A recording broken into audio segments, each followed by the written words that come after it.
What's up YouTube, it's your boy Barcode and I'm back with another video. Today's video will be about tips and tricks on co-op. The main key of co-op is doing much damage as possible and also mitigating as much damage as you can. I recorded a whole video with an interview with my boy Keops and I screwed up the audio, but I'm taking as much tips as I learned from him and applying it in a video here. So if you like the content, you know what to do. Hit that sub button, hit the like button, hit that bell dingy dingy thing so you know when I post a video. Let's get to it.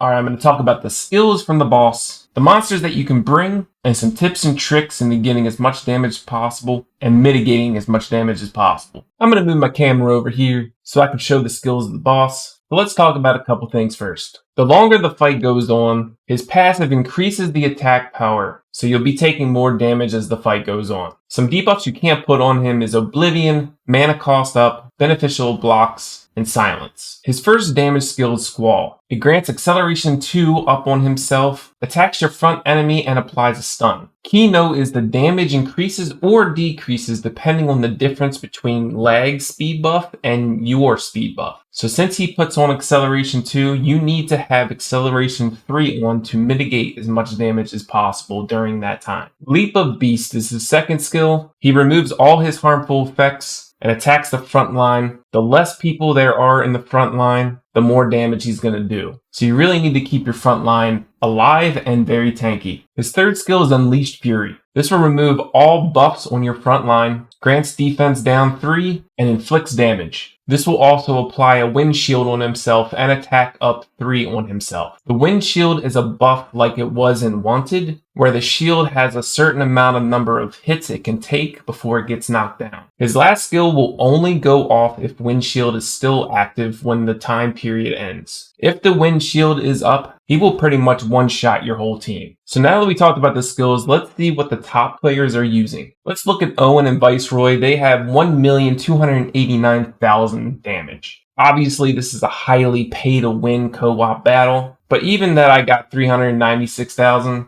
I was still in the top 4%, and this is me going in blind. I still have a lot of monsters that I want to level up to use here, and a lot of monsters I can't use that I want to use. But this is the team that they're running. As you can see, they're duplicating a lot of different monsters. And this is because anytime you use a skill, the buffs apply to both teams. So you can alternate Bernard's and Chloe's and Shannon's to keep your buffs up accordingly. If you want to maximize the amount of damage and mitigate as much damage as possible, you definitely should use Discord or some other voice chat and definitely communicate with your partner. In the first spot, as you can see, they're both using Colleen. Colleen has a very high HP health base, and she's a fire monster, which makes sense because the co-op boss is wind. They both bring an acceleration buff, either in Bernard or Megan. They're also both using Shannon for the defense buff and also the attack buff. They're both using Arachi because he uses multiple hits to knock down the windshield. Continuous dots don't do much damage, but Arachi's there just to get that windshield down. They're both bringing Chloe to alternate invincibilities to mitigate damage. They're both bringing Sophia because she has an armor break and she does a ton of damage as well. They're both bringing Seek because he does high single target damage, especially when he has a defense down. And then they're bringing in Seagay, probably for the armor break, and to do some more damage. For spells, you can see that they're both using the same. Divine Protection, Damage Reflection, and they're both bringing Synergy, most likely to keep the attack buff up when it's about to fall down. Because like I said, you need to do as much damage as possible to get a higher score. The main key is keeping your front line alive, so Damage Conversion is a huge spell to use, along with Chloe's and Divine Protection. But if your front line's dead, it's pretty much game over for the most part. Arachi, Sophia, and Seagay are all multiple hit users, which will help in the later rounds of the battle, where the wind shield increases on the amount of hits it takes before it gets knocked down. Co-op is definitely a learning curve, and I'm going to show you a video from my interview with Keops, and I'm going to talk about some tips and tricks to use. As free-to-play in co-op, you need to use what the game has given you in cards and what you've already leveled up. and the skill stones that you've had. So the team I brought in this instance is Colleen in the first spot, Shannon for the defense buff, Bernard for the acceleration, Royd and Arachi for the multiple hits, and Royd in the front line to mitigate damage too. Chloe obviously for the invincibility, Seek is my main damage dealer, and I brought in Vertiheal since I have the purple stone, and Vertiheal for the sustain and the buff. When coordinating with your partner on who they need to bring and what you need to bring, Keops decided to bring Zabrolta and Thrain for damage. Thrain is also good to knock down the windshield with the multiple hits. Zabrolta is very good because there's obviously only one monster and all his bombs are going to land on Lagmaron. Instead of Colleen, he brought Beladion. That's for the more sustain, and he has the hero stone that does 3 ticks for healing. As the fight goes on, you can see at the top the mana bar. I guess it's called a mana bar. It's more like a timer though, and it shows what skill is about to use. The main key in knowing on when to use a skill and when not to use a skill, or when to have certain buffs up, is that mana bar timer at the top. The first and the third skill are the squalls. The squall is a very fast skill that he uses. So on that skill, you definitely want to make sure of 2 things. One is you want to have a defense buff up during the time that mana bar gets to 3 or 4 mana full bar blue thingies up there. You know what I mean? These things right there. Squall is so fast, so you have to have the buffs up and do any kind of invincibility prematurely. It's super, super hard to counter. So definitely have up your invincibility or defense buff already. You also want to have acceleration up, acceleration 3 during that period. This will mitigate as much damage from that squall on your frontline monster as possible. It definitely helps if it's a fire monster to mitigate the damage and maybe the glance. But as you see here, he hasn't cast that skill yet. I have a defense buff and I only get an acceleration 2 up, but at least that decreases the amount of damage done and he glances on a fire monster, which is good. The second spell here and the fourth spell here is the leap. This will do damage to your front line.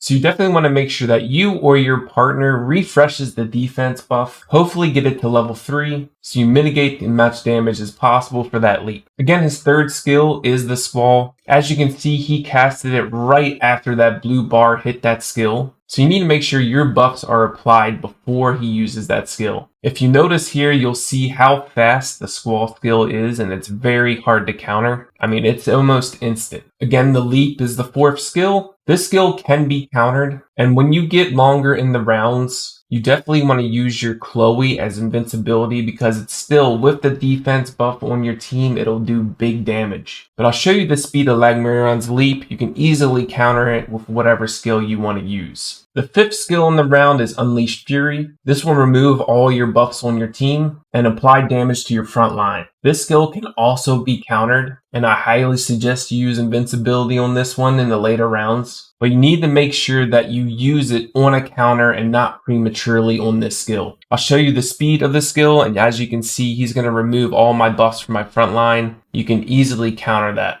I was definitely a noob there. This is my first round in co-op, so I didn't use invincibility. But this is why I do videos like this, to teach. I was in the military, and it's always see one, do one, teach one. I see it, I do it, I teach. And then you can share so you can see one, do one, teach one. Now that he used that skill, he has Windshield. In the first round, it's only 8 hits to get rid of the shield. And the following rounds, the shield amount goes up. So once the shield is up, this is where you want to use Arachi or Seagay or Royd or whatever the case is to knock down that windshield. As you can see here, we're both going to use Arachi, knock down that shield. Lots of damage, lots of ticks. The continuous damage doesn't do a lot of damage, and that's probably a fix because continuous damage would be broken if we could use it correctly to the enemy's HP, right? Once you knock down the shield, Lagmaron will be stunned for a certain amount of that red bar time at the top until it gets to the bottom, and then the whole round starts anew, and it starts at the first skill. So this is where it rinses and repeats. Each round that's reset, the damage that he does increases. So you really need to start to pay attention to the skills, the buffs that you have, and how to mitigate as much damage as possible. During the rounds, you're going to be damaging the boss, especially when you have high mana, you have all your buffs, you're waiting for him to use skills, you're going to be damaging the boss. There's a main damage phase for you though. It's not amplified or anything, but there's nothing you need to worry about. besides doing damage. This is after his 5th skill. I'm going to show you a true example. The best way to play this part right here is after his 5th skill is used, he removes all your buffs. You then use Chloe, and then you just blow him up with damage. As you can see, his 5th skill removes all my buffs. Keops puts Meteor Bomb up. I put Chloe up so I can block all the damage that's done because that would have hurt a lot. So then we knock down his shield as much as possible. Hopefully before those bombs go off. I use Irachi, he uses Irachi. The bombs, however, get dispelled when the wind shield is off. So you need to learn to use the bombs after the shield is off. But this is the main phase where you want to do as much damage as possible. Make sure you have attack 3 buff up. Make sure you have an armor break. Keops learned that he didn't have any runes on his Thrain, so his Thrain hit like a wet noodle. But we learned from our mistakes.